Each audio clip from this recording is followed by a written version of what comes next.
তো এই গল্পে শুরু হয় একটা ইঞ্জিনিয়ারিং কলেজ থেকে। আমরা দেখতে পারি এই কলেজে ভর্তি হওয়ার জন্য অনেক নতুন নতুন ছেলেমেয়েরা চলে এসেছে।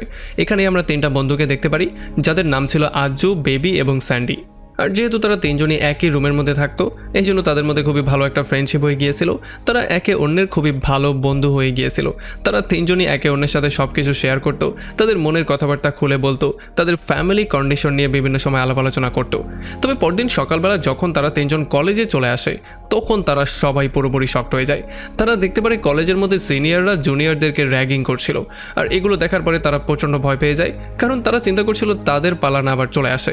তারা দেখতে পারে সমস্ত সিনিয়ররা কান ধরে সমস্ত জুনিয়রদেরকে এক পায়ে দাঁড়া করে রেখেছে, আর অনেকে তো নানান রকম করে তাদেরকে পেটানোরও ট্রাই করছে। এই সমস্ত ব্যাপারগুলোতেই তারা একটু বেশি ভয় পেয়েছিল। আর তাছাড়া সামনে তাদের পালা এমনিতেই চলে আসবে, যেটা আমরা একটু সামনেই জানবো। এই জন্য রাতের বেলায় হোস্টেলে আজ্জু নামের সেই ছেলেটা সমস্ত জুনিয়রদেরকে এক জায়গায় করে আর তাদের সবার সামনে ভাষণ দেওয়া শুরু করে। সে বলে যে দেখো, আমাদেরকে একা পেয়ে তারা র্যাগিং করে, এই জন্য যেই কোনো ওয়েতে আমাদেরকে এই র্যাগিংয়ের হাত থেকে বাঁচতে হবে। আমাদের সবার একজোট হতে হবে, আর যদি আমরা একজোট হয়ে কলেজে যাওয়া আসা করি, তাহলে ভয়েই কেউ আমাদের সাথে কথাবার্তা বলতে চাইবে না। র্যাগিং করা তো অনেক দূরের ব্যাপার। আর এই সমস্ত ব্যাপারগুলো শোনার পরে সবাই রাজি হয়ে যায়, কারণ তাদের কাছে অন্য কোনো অপশনও ছিল না। তারা সবাই একসাথে এক হয়ে থাকার সিদ্ধান্ত নেয়।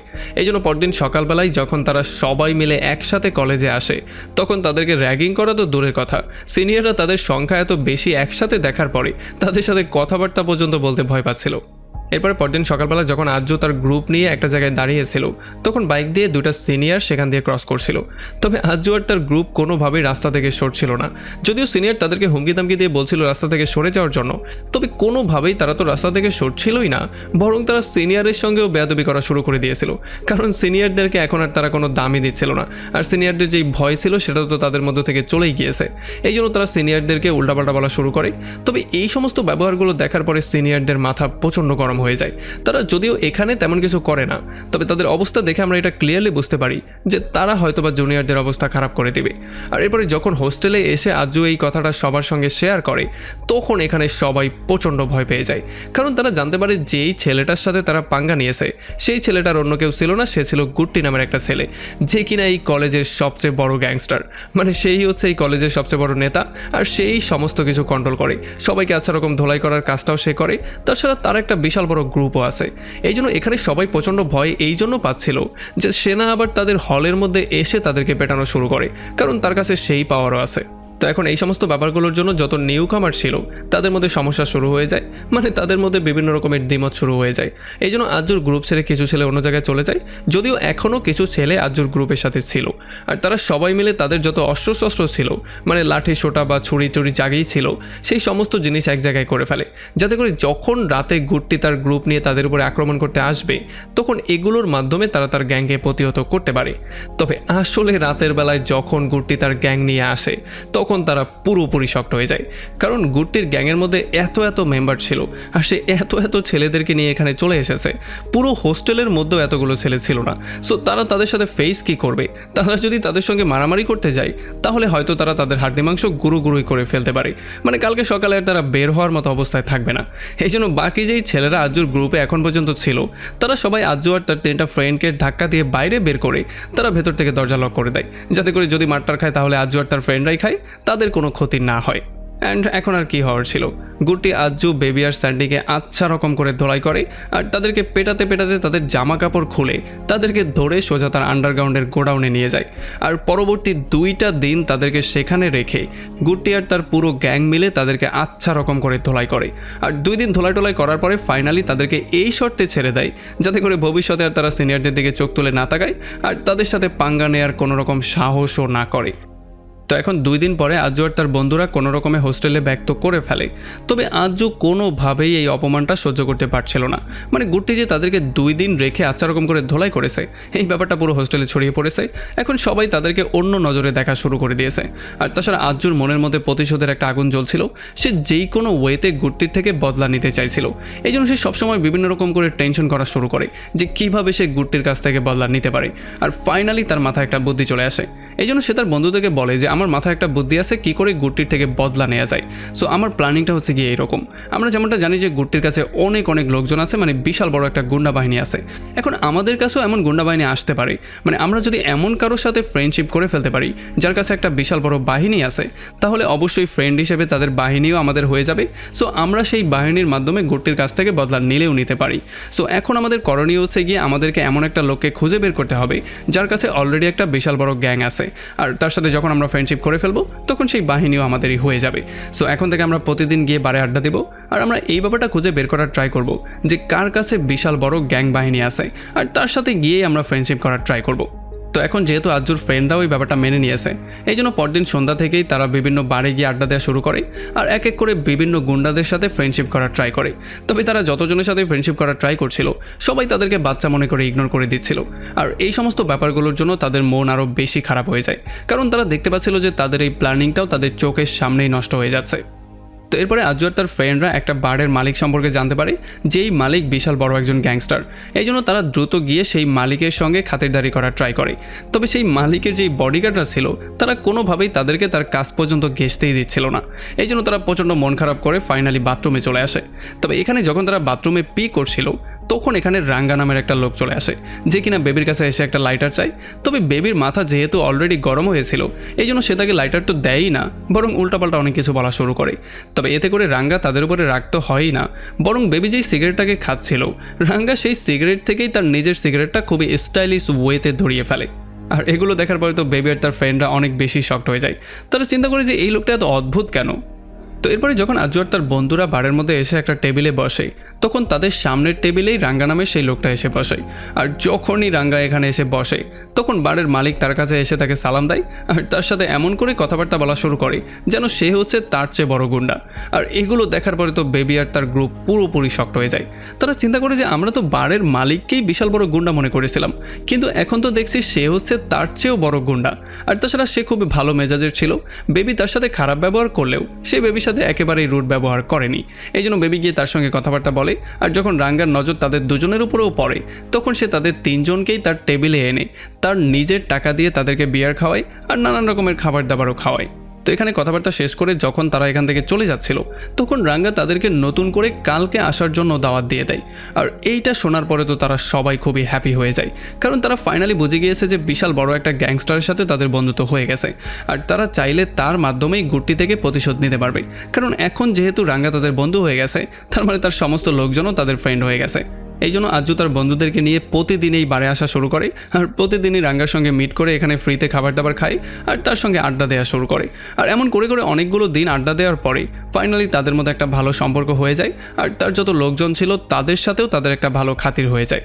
তো এমন করেই যখন একদিন তারা সবাই মিলে আড্ডা দিচ্ছিল তখন বেবি রাঙ্গাকে জিজ্ঞেস করে ফেলে যে আপনি আপনার পাস্ট লাইফ সম্পর্কে আমাকে একটু বলুন না, যে আপনি আসলে আগে কি করতেন, কি করে এত বড় ব্যবসায়ী হলেন, কি করে এত বড় গ্যাংস্টার হলেন। আর তখন আমরা দেখতে পারি রাঙ্গার একটা লোক তার পাস্ট সম্পর্কে তাকে ক্লিয়ার করে বলা শুরু করে।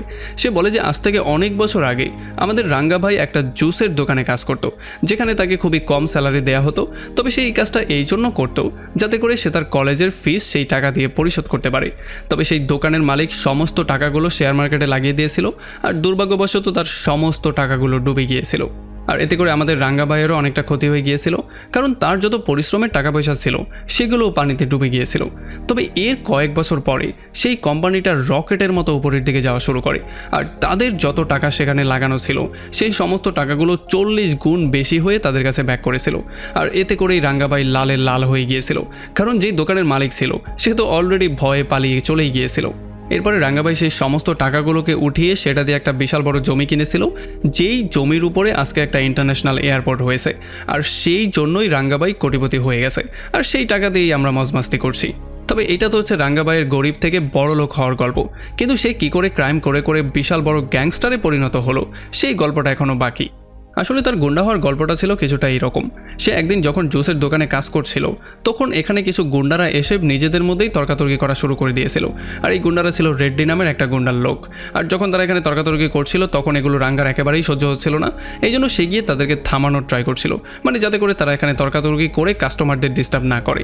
তবে এতে করে সেই গুন্ডাদের মাথা অনেক বেশি গরম হয়ে গিয়েছিল আর তারা উল্টো রাঙ্গার উপরেই আক্রমণ করার ট্রাই করেছিল। তবে রাঙ্গা হচ্ছে গিয়ে রাঙ্গা, সে তাদেরকে আচ্ছা রকম করে ধোলাই করে তাদের হাড্ডি মাংস এক জায়গায় করে তো ফেলেই, বরং সে রেড্ডিকেও পেটানোর জন্য তার দিকে ছুটে যায়। তবে এগুলো দেখার পরে রেড্ডি তার উপরে অনেক বেশি ইমপ্রেস হয়ে যায়, কারণ সে এমন একটা লোককেই এতদিন ধরে খুঁজছিল যে কিনা একাই 10-15 জনকে পেটাতে পারে। আর এই জন্য ফাইনালি রাঙ্গাকে রেড্ডি তার নিজের গ্যাংয়ের মধ্যে নিয়ে নেয়। তবে বসের গুন্ডা হয়ে যাওয়াতে তার মা তার উপরে একেবারেই হ্যাপি ছিল না। এই জন্য সে তাকে উল্টাপাল্টা অনেক কিছু বলে দিয়েছিল। আর সে বলেছিল যে যদি তুমি গুন্ডা হয়ে থাকতে চাও তাহলে আমি এখানে থাকবো না। তবে বস তারপরও তার মায়ের কথা শুনেনি, এই জন্য তার মা তাকে ছেড়ে দিয়ে চিরজীবনের জন্য চলে গিয়েছে।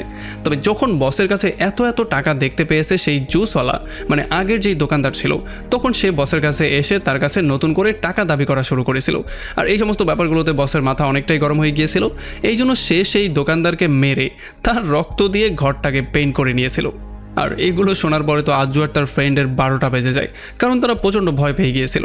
তবে পরবর্তীতে তাদের মনে হচ্ছিল যে হয়তোবা এই গুন্ডাগুলো তাদের বস সম্পর্কে একটু বাড়িয়ে বলছে, কারণ একটা মানুষ এতটা ভয়ঙ্কর কী করে হতে পারে।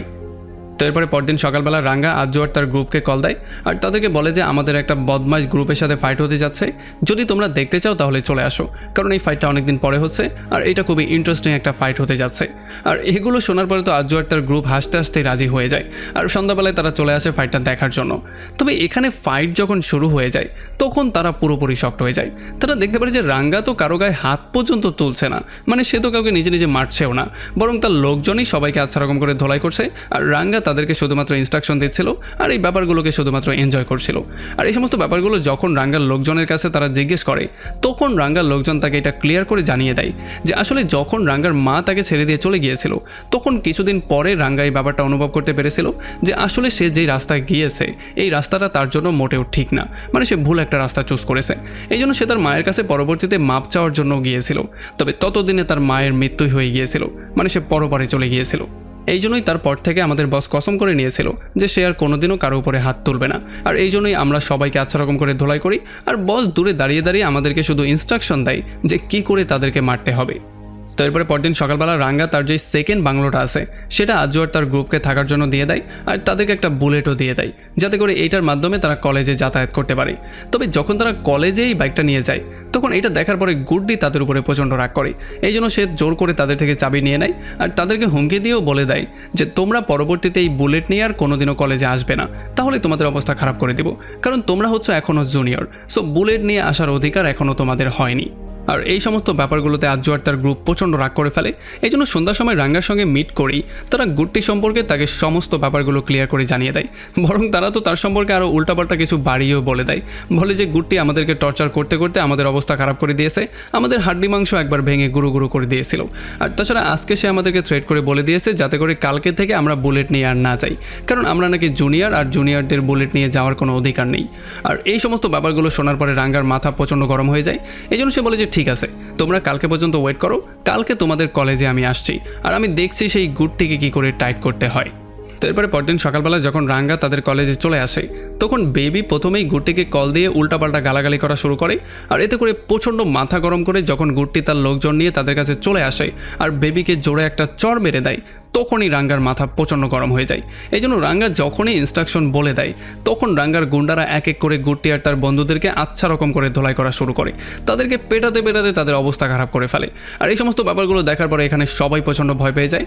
আর এরপরে রাঙ্গা গুড্ডিকে কলেজের সবার সামনে থ্রেট করে বলে যে আজকের পর থেকে যদি এই তিনজনের উপরে কেউ চোখ তুলেও তাকায় তাহলে তার চোখ আমি তুলে ফেলবো, কারণ তারা হচ্ছে গিয়ে আমার লোক আর আমার লোকের উপরে কেউ আক্রমণ করবে এটা আমি কোনোভাবেই সহ্য করব না। সো যদি এরপরে পরবর্তীতে কেউ এমনটা করার ট্রাই করে তাহলে তাদের অবস্থাও এমনটাই হবে। আর এই সমস্ত ব্যাপারগুলো শোনার পরে এখানে সবাই প্রচণ্ড ভয় পেয়ে যায়। তারা এটা ক্লিয়ারলি বুঝতে পারে যে এখন আজ্জু আর তার গ্রুপকে বুলিং করা তো দূরের কথা, তাদের দিকে তাকানো পর্যন্ত যাবে না। তো এরপর আমরা দেখতে পারি আজ্জু আর তার গ্রুপকে কলেজের এক্সিকিউটিভ ডিরেক্টর তাদের চেম্বারে ডাকে আর তাদের সবাইকে বলে যে তোমাদের পারফরমেন্স অনেকটা কমে গিয়েছে আর তাছাড়া তোমরা পরীক্ষাতেও ফেল করেছো, সো তোমাদের কাছে মাত্র 15 দিন সময় আছে, তোমাদেরকে রিটার্ন আরও একটা এক্সাম দিতে হবে। যদি সেই পরীক্ষাতেও তোমরা ফেল করে ফেলো তাহলে তোমাদেরকে কলেজ থেকে বের করে দেওয়া হবে। আর হ্যাঁ, আরও একটা ব্যাপার মাথার মধ্যে ভালো করে ঢুকিয়ে নাও, তোমার যে গুন্ডা বাহিনী আর গুন্ডা ফ্রেন্ড আছে তার সাথে কিন্তু মোটেও আমি ফাইট করতে যাব না, কারণ আমি হচ্ছে তার চেয়ে এক লেভেল উপরের মাল। আর এইটা বলেই সে তার একটা গান বের করে তাদের সামনে শো করে। আর এইটা দেখার পরে তো আজ্জু আর তার গ্রুপের অবস্থা প্রচণ্ড খারাপ হয়ে যায়, কারণ তারা এটা ক্লিয়ারলি বুঝতে পারে যে আসলে প্রফেসর কি জিনিস। তো এখন যেহেতু কলেজে টিকে থাকতে হলে তাদেরকে পড়তে হবে, আর পড়ে তাদেরকে পরীক্ষায় পাশ করতে হবে, এই জন্য তারা ফাইনালি সিদ্ধান্ত নেয় তারা যেই কোনো ওয়েতে 15 দিনের মধ্যে সিলেবাস শেষ করবে। তবে যখনই তারা পড়তে বসতো তখনই রাঙ্গা তাদেরকে কল করে তারা এখানে আসার জন্য বলতো, কারণ রাঙ্গা তাদেরকে নিয়ে বিভিন্ন জায়গায় ফাইট দেখাতে নিয়ে যেত। আর বেচারারা চাইলেও না করতে পারছিল না, কারণ একেতে রাঙ্গা হচ্ছে গিয়ে গ্যাংস্টার, দ্বিতীয়তে তার মাথা হচ্ছে প্রচণ্ড গরম, আর 3 নম্বর হচ্ছে তাদেরকে থাকার এবং খাওয়ার জায়গা রাঙ্গাই দিয়েছে। তবে এমন একটা মারামারির মধ্যে যখন রাঙ্গার গ্রুপ ফাইট করছিল তখন তাদের অপোনেন্ট ছিল একটু বেশি শক্তিশালী, এই জন্য রাঙ্গার গ্রুপকে তারা আচ্ছা রকম করে ধোলাই করছিল। আর বাধ্য হয়ে রাঙ্গার তার গ্রুপকে জীবন বাঁচিয়ে কোনো রকমে সেখান থেকে পালিয়ে আসতে হয়। তো এরপরে যখন পরদিন আজ্জু আর তার বন্ধুরা আবারও পড়ালেখা করার ট্রাই করে, তখন আবারও রাঙ্গা নতুন একটা বাহানা নিয়ে হাজির হয়ে যায়, আর সে তাদেরকে আবারও ডিস্টার্ব করা শুরু করে। এইবার তো সে 2টা প্রস্টিটিউটও সঙ্গে নিয়ে এসেছিল, যাতে করে আজ্জু আর তার বন্ধুরা একটু ভালো করে এনজয় করতে পারে। তবে এরপরে তাদের সঙ্গে সে একটা গেম খেলার সিদ্ধান্ত নেয়। রাঙ্গা তাদেরকে বলে যে এখানে তোমাদেরকে এক একটা করে মুভির নাম গেস করতে হবে, আর যে ভুল অ্যান্সার দিবে তাকে আমার গুন্ডারা এসে আচ্ছা রকম করে ধোলাই করবে। আর এগুলো শোনার পরে তো বেবির অবস্থা প্রচণ্ড খারাপ হয়ে যায়, কারণ বেবি এমনিতেও মুভি টুভি দেখতো না, আর তার মুভির নামটা এমনিতেও মনে থাকতো না। আর এরপরে যখন সত্যি সত্যি বেবির পালা চলে আসে তখন বেবির অবস্থা প্রচণ্ড খারাপ হয়ে যায়, কারণ সে অনেক ট্রাই করার পরেও কোনোভাবেই আসল মুভির নামটা বলতে পারছিল না। কিন্তু যখন অনেকভাবে তাকে হিন্ট দেওয়া হয় তখন সে কোনো রকমে সেই মুভির নামটা বলে দেয়, যেই জন্য রাঙ্গা আর তাকে তেমন কিছু করে না। আর এরপরে যখন রাঙ্গা এখান থেকে চলে যায় তখন বেবির একটা জিনিস মনে পড়ে যে রাঙ্গার লোকজন তাকে বলেছিল যে রাঙ্গা সেই জুসের দোকানদার মালিককে মেরে তার রক্ত দিয়ে পেইন করেছিল। এই জন্য সে দেয়ালের রং যখন ঘষে দেখার ট্রাই করে তখন সে আসলেই দেখতে পারে দেয়ালের নিচের অংশ হচ্ছে লাল। আর এইটা দেখার পরে তো তাদের অবস্থা প্রচণ্ড খারাপ হয়ে যায়। আর যখন তারা কিচেনের মধ্যে ভালো করে চেক করে তখন তারা দেখতে পারে সেই দোকানদারের লাশটাকেও এখানে পোতার একটা দাগ আছে। আর এইটা দেখার পরে তাদের অবস্থা আরও বেশি খারাপ হয়ে যায়, কারণ এতদিন ধরে তারা ভাবছিল যে রাঙ্গার নামে যেই সমস্ত কথাবার্তাগুলো ছড়িয়ে ছিটিয়ে আছে এই সমস্ত কথাবার্তাগুলো হচ্ছে গিয়ে মিথ্যা, কারণ রাঙ্গার পার্সোনালিটির সাথে এই সমস্ত কথাবার্তাগুলো একেবারেই যাচ্ছিল না। কিন্তু এখন এগুলো দেখার পরে তারা এটা প্রমাণ পেয়ে গেছে যে রাঙ্গা হচ্ছে গিয়ে আসলেই একজন ভয়ঙ্কর ক্রিমিনাল। মানে তারা ভুল করে হলেও একটা বিশাল বড় গ্যাংস্টারের সাথেই বন্ধুত্ব করে নিয়েছে। এখন যদি তারা বন্ধুত্ব ছিন্নও করতে চায় তাহলেও হয়তো তাদের কপালে বিপদই আছে। তো এখন ফাইনালি তারা এই 3 বন্ধু সিদ্ধান্ত নেয় তারা রাঙ্গার সাথে আর থাকবে না, কারণ রাঙ্গা একেতে তাদেরকে পড়তে দিচ্ছে না, দ্বিতীয়তে তাদেরকে বারবার করে ডিস্টার্ব করছে, আর 3 নম্বর হচ্ছে যদি তারা রাঙ্গার সাথে 19 থেকে 20 করে ফেলে তাহলে রাঙ্গা তো যে কোনো সময় তাদেরকেও মেরে ফেলতে পারে, আর তাদের রক্ত দিয়ে হয়তো আরেকটা দেয়াল পেইন্ট করে দিবে। আর এই জন্য তারা ফাইনালি সিদ্ধান্ত নিয়ে সেখান থেকে বেরিয়ে চলে আসে। তবে যখন তারা যাচ্ছিল তখনই রাস্তায় রেড্ডির লোকজন তাদেরকে ধরে ফেলে আর তাদেরকে জোর করে রেড্ডির কাছে নিয়ে আসে। আর তখন রেড্ডি তাদের সবাইকে বলে যে রাঙ্গা আমার সমস্ত পাওয়ার ছিনিয়ে নিয়েছে, তাছাড়া এখন মানুষজন আর আমাকে চেনে না, এখন সবাই রাঙ্গাকে চেনে। সো এই জন্য আমি তোমাদের 3 জনকে একটা অফার দিচ্ছি, যদি তোমরা এখান থেকে জীবিত বেঁচে যেতে চাও তাহলে তোমাদেরকে আমার একটা কাজ করতে হবে। তোমরা শুধুমাত্র আমাকে সেই টাইমে কল করবে যখন রাঙ্গা একা থাকবে, কারণ তখন রাঙ্গাকে শিকার করা আমাদের জন্য অনেকটা সহজ হবে। তবে যদি তোমরা আমাদের সাথে বেইমানি করার ট্রাই করো তাহলে তোমাদের পরিণতি হবে সবচেয়ে ভয়ঙ্কর। তো এরপরে এই 3 জন ফাইনালি সিদ্ধান্ত নিয়ে চলে আসে রাঙ্গার সঙ্গে মিট করার জন্য। আসলে তারা এখানে রাঙ্গাকে এইটা বলতে এসেছিল যে তারা এখন আর তার সঙ্গে থাকতে পারবে না, তারা গ্যাং থেকে বেরিয়ে যাওয়ার সিদ্ধান্ত নিয়েছে। তবে তখনই এখানে তারা আরও 2টা লোককে দেখতে পারে যাদের অবস্থা কিনা প্রচণ্ড খারাপ হয়েছিল। আসলে রাঙ্গার লোকজন তাদেরকে আচ্ছা রকম করে ধোলাই করেছিল, তাও শুধুমাত্র এই জন্য কারণ তারা গ্যাং থেকে বেরিয়ে যাওয়ার কথা বলেছিল। আর এগুলো দেখার পরে তো তাদের অবস্থা আরও বেশি খারাপ হয়ে যায়। তারা এই জন্য তেমন কিছু না বলে সেখান থেকে চুপচাপ বেরিয়ে চলে আসে। তারপরে বাসায় ব্যাক করে বেবি তার বন্ধুদেরকে বলে যে দেখো পাশেই একটা হোস্টেলে আমার বন্ধু আছে, যদি তোমরা চাও তাহলে কিছুদিনের জন্য আমরা সেখানে গিয়ে থাকতে পারি। এতদিনে রাঙ্গা আমাদেরকে ভুলে যাবে আর পরবর্তীতে আমরা আবারও নর্মাল একটা লাইফ লিড করার জন্য এখানে চলে আসবো। আর এইটা শোনার পরে এই প্ল্যানিংটা তাদের কাছে সঠিক মনে হয়, এই জন্য তারা 3 জন মিলে চলে আসে বেবির ফ্রেন্ডের এখানে থাকার জন্য। আর কিছুদিন ধরে তারা এখানেই থাকা শুরু করে। তবে যখন তারা গায়েব হয়ে যায় তখন রাঙ্গার মাথা আরও বেশি গরম হয়ে যায়। এখন রাঙ্গার মনে হয়েছিল যে হয়তোবা গুট্টি আর তার বন্ধুরাই তাদের 3 জনকে ধরে নিয়ে গেছে, এই জন্য সে কলেজে গিয়ে গুট্টি আর তার বন্ধুদেরকে আচ্ছা রকম ধোলাই করে, তাদের হাড্ডি মাংস সে গুঁড়ো গুঁড়ো করে দেয়। আর এই জন্য এই সমস্ত ব্যাপারগুলো নিউজ চ্যানেলেও চলে আসে। আর যখন তারা টিভিতে এই ব্যাপারগুলো দেখতে পারে তখন তারাও পুরোপুরি শকড হয়ে যায়, কারণ তারা চিন্তা করছিল যে বেচারা গুট্টির কী অবস্থা, এখন সে শুধুই আমাদের জন্য মার খাচ্ছে। তবে তখনই বেবির কাছে তার মায়ের একটা কল আসে। তবে যখনই বেবি কলটা পিক করে তখন অন্য সাইড থেকে রাঙ্গা তার সঙ্গে কথাবার্তা বলছিল। এইটা শোনার পরে তো তার অবস্থা আরও বেশি খারাপ হয়ে যায়। এখন তাদের কাছে আর অন্য কোনো অপশনও ছিল না। রাঙ্গা দ্রুত তাদেরকে তার সঙ্গে মিট করার জন্য বলে, কারণ রাঙ্গা তাদেরকে খুঁজতে খুঁজতে তার বাড়ি পর্যন্ত পৌঁছে গিয়েছিল। এই জন্য তারা বাধ্য হয়ে রাঙ্গার সঙ্গে মিট করতে কোনো ভয় ডর না পেয়েই চলে আসে আর তাকে উল্টা পাল্টা মুখ দিয়ে যা আসে সেগুলোই বলা শুরু করে। তারা বলে যে আমরা তো এখানে পড়তে এসেছিলাম, কিন্তু তুমি দেখো তুমি আমাদের সাথে কি করছো, তুমি আমাদেরকে গুন্ডা বানিয়ে দিচ্ছ। আর তাছাড়া তারা মুখ ফুসকে এটাও বলে ফেলে যে তার সাথে তারা বন্ধুত্ব শুধুমাত্র এই জন্য করেছিল যাতে করে তারা গুড্ডিকে টাইট করতে পারে। আর এইটা শোনার পরে রাঙ্গার মন ভেঙে চুরমার হয়ে যায়, কারণ রাঙ্গার মায়ের মৃত্যুর পরে রাঙ্গার কাছে আর আপন বলতে কেউই ছিল না। রাঙ্গা এতগুলো বছর পরে এই তিনজনকে নিজের আপন মনে করেছিল, কিন্তু এখন এই তিনজনও তাদের সাথে বন্ধুত্ব করেছে নিজের স্বার্থের জন্য, মানে তারা তাকে ব্যবহার করার ট্রাই করেছে। তো এখন তারা তিনজন মিলে প্ল্যানিং করে যে তারা রেড্ডির মাধ্যমে রাঙ্গাকে খুন করবে, কারণ যদি রাঙ্গাকে তারা মারতে না পারে তাহলে রাঙ্গা কোনোদিনও তাদের পিছু ছাড়বে না। আর এখন যেহেতু রাঙ্গা একা আছে এই জন্য রেড্ডিকে কল দিলে সে এসে তাকে মেরেই ফেলবে। এই জন্য তারা রেড্ডিকে কলও দিয়ে দেয়। আর যখন এখানে রেড্ডি তার লোকজন নিয়ে চলে আসে তখন রাঙ্গা একটু বেশি ভয় পেয়ে যায়। আসলে রাঙ্গা ভয় পাচ্ছিল তাদের তিনজনের জন্য। সে চিন্তা করছিল যে রেড্ডির গুন্ডারা আবার তাদের তিনজনকে না কিছু করে ফেলে। এই জন্য তাদের তিনজনকে সে একটা রুমের মধ্যে আটকে দিয়ে সে একা চলে আসে রেড্ডির লোকজনের সাথে ফাইট করার জন্য। আর এখানে যখনই রেড্ডির লোকজন তাকে দেখতে পারে তখন তাকে আচ্ছা রকম করে ধোলাই করা শুরু করে। তবে যখন রাঙ্গা জানতে পারে যে রেড্ডিকে আর অন্য কেউ ডাকেনি, বরং তারা তিনজনই কল দিয়ে ডেকেছে, তখন তার মাথা আরও বেশি গরম হয়ে যায়। সে চিন্তা করছিল যাদেরকে আমি আপন মনে করছি তারাই আমাকে মারার জন্য লোকজন হায়ার করছে, তাহলে কেন নয় তাদেরকেই শেষ করে দেয়া যাক। এই জন্য ফাইনালি সে তার কসম ব্রেক করে এক এক করে রেড্ডির সমস্ত লোকজনকে পেটানো শুরু করে আর এক এক করে তাদের সবাইকে মারা শুরু করে। আর রেড্ডির সমস্ত লোকজনকে মারার পরে সে রেড্ডিকেও গাড়ির উপরে নিয়ে আচ্ছা রকম ধোলাই করে একটা ছুরি দিয়ে তাকেও সেখানে শেষ করে দেয়। আর এই ফাইটিং সিনটাই ছিল এই মুভির বেস্ট একটা ফাইটিং সিন। আর তাছাড়া যেইভাবে সে রেড্ডিকে মেরেছিল সেটা ছিল মুভির সবচেয়ে ব্রুটাল একটা সিন। আর এগুলো দেখার পরে তো তাদের অবস্থা প্রচণ্ড খারাপ হয়ে যায়। এখন আজু আর তার বন্ধুরা এই ব্যাপারটা ক্লিয়ারলি বুঝে গিয়েছে যে রাঙ্গা আসলে খুবই ভয়ঙ্কর একজন ক্রিমিনাল, সে খুবই ব্রুটাল একজন মানুষ। এখন যেহেতু রাঙ্গা এটা জেনে গিয়েছে যে তারাই তাকে মারার জন্য রেড্ডিকে কল দিয়েছে, তার মানে এখন তাদের অবস্থা রাঙ্গা খারাপ করে দেবে। আর আসলে ব্যাপারটা হয়ও এমন।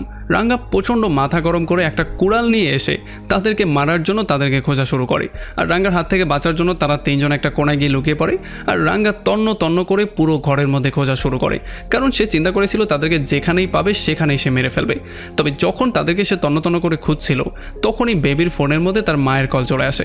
আর যখনই সে কলটা পিক করে তখন তার মাতাকে বলে যে তুমি কোথায়, তোমাকে আমি কতক্ষণ ধরে ফোন দিচ্ছি, তুমি আমার ফোন কেন পিক করছো না, তোমার জন্য আমি ওয়েট করছি, দ্রুত আমার বাসায় চলে আসো। আর এইটা শোনার পরে রাঙ্গা অনেক বেশি ইমোশনাল হয়ে যায়। সে চিন্তা করে যদিও পৃথিবীতে তার মা জীবিত নেই, কিন্তু বেবির মা তো এখন তার মায়ের মতোই, আর সে তো তার জন্য অপেক্ষাও করছে।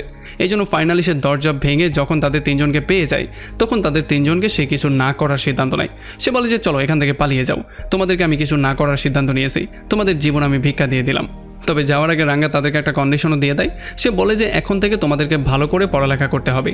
হ্যাঁ, একটা জিনিস মনে রাখবে, যদি কোনো সাবজেক্টে ভুলেও ফেল করে ফেলো তাহলে কিন্তু আমি আমার কসম ব্রেক করে আবারও এখানে চলে আসবো আর তোমাদের তিনজনের জীবন আমার নিজের হাত দিয়ে নেব। আর এতে করে তারা তিনজনও রাজি হয়ে যায়। আর তারা এই ব্যাপারটা দেখার পরে একটু বেশি হ্যাপি হয়ে যায় যে রাঙ্গা বাইরে থেকে যতটা কঠোর আর যতটা ব্রুটাল, সে ভেতর থেকে ততটাই সফট আর ততটাই ইমোশনাল। মানে ওভারঅল বলতে গেলে রাঙ্গা যত বড় মাপের একজন গুন্ডা, সে তত বড় মাপেরই একজন ভালো মানুষ। আর মুভির লাস্টে আমরা দেখতে পারি যখন ফাইনালি তাদের রেজাল্ট দেওয়া হয় তখন আমরা দেখতে পারি বেবি কোনো রকমে পাস তো করে ফেলে, তবে স্যান্ডি আর আজও এক এক সাবজেক্ট করে ফেল করে ফেলে। আর যখনই রাঙ্গা এই ব্যাপারটা জানতে পারে তখন সে তার লোকজন নিয়ে এখানে চলে আসে তাদেরকে টাইট করার জন্য। আর একজন ভালো টিচারের মতো বেদ নিয়ে তাদেরকে ফলো করা শুরু করে যাতে করে তাদেরকে আচ্ছা রকম করে ধোলাই করতে পারে। আর এমনই একটা হ্যাপি এন্ডিং নিয়ে এই পুরো মুভিটা এখানেই শেষ হয়ে যায়।